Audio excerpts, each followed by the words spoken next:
आज की ये जो पंक्तियाँ हैं, ये पंक्तियाँ उन लोगों को संबोधित करती हैं जो किसी न किसी लक्ष्य की तैयारी कर रहे हैं। अपने सपने को पूरा करने के लिए दिन रात एक किए हुए हैं। इसमें उम्र का कोई भेद नहीं है। कोई भी लक्ष्य, कोई भी सपना, कोई भी कर्म कभी भी किया जा सकता है। बस मन के भीतर दृढ़ इच्छा होनी चाहिए, दृढ़ शक्ति होनी चाहिए। इसी बात से प्रेरित होकर मैंने कुछ पंक्तियाँ लिखने की कोशिश की है और मुझे आशा है कि ये पंक्तियाँ आपको बहुत बहुत पसंद आएगी। चलिए बिना देर किए हुए आप और हम रोज की तरह इन पंक्तियों को सुनते हैं, समझते हैं और अपने जीवन से इनका मिलान करते हुए आगे बढ़ने की कोशिश करते हैं।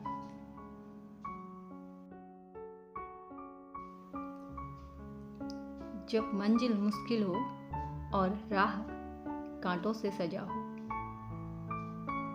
जब मंजिल मुश्किल हो और राह कांटों से सजा हो, तब याद रखना जो सपना है तुम्हारा, उस सपने के बिना तुम कैसे जियोगे। तब याद रखना जो सपना है तुम्हारा, उस सपने के बिना तुम कैसे जियोगे। थकोगे, रुकोगे, टूटोगे। कभी कभी मंजिल की कठिनाइयों को सहते सहते मंजिल से दूर रहना भी चाहोगे, पर याद रखना जो जला है वो चमका है, जो तपा है वो निखरा है। ये नियम तो युगों से चले हैं, ये नियम तो युगों से चले हैं, फिर ये नियम सिर्फ तुम्हारे लिए कैसे बदल जाएंगे। कृष्ण लड़े, राम लड़े, फिर तुम कैसे छूट जाओगे। हार जीत की क्यों पड़ी है, हार जीत की अभी क्यों पड़ी है। सपने के लिए तो लड़ो पहले।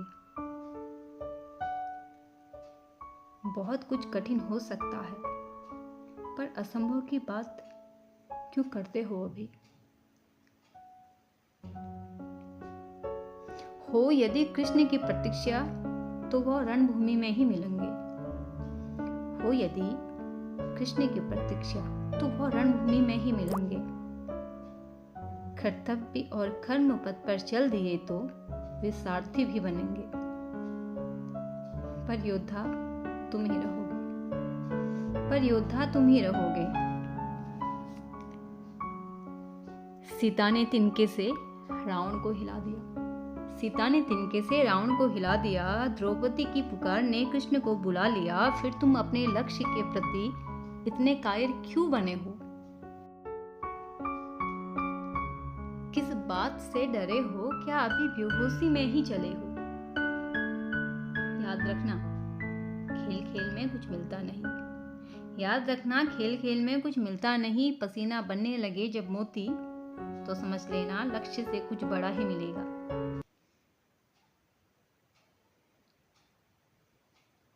याद रखना खेल खेल में कुछ मिलता नहीं।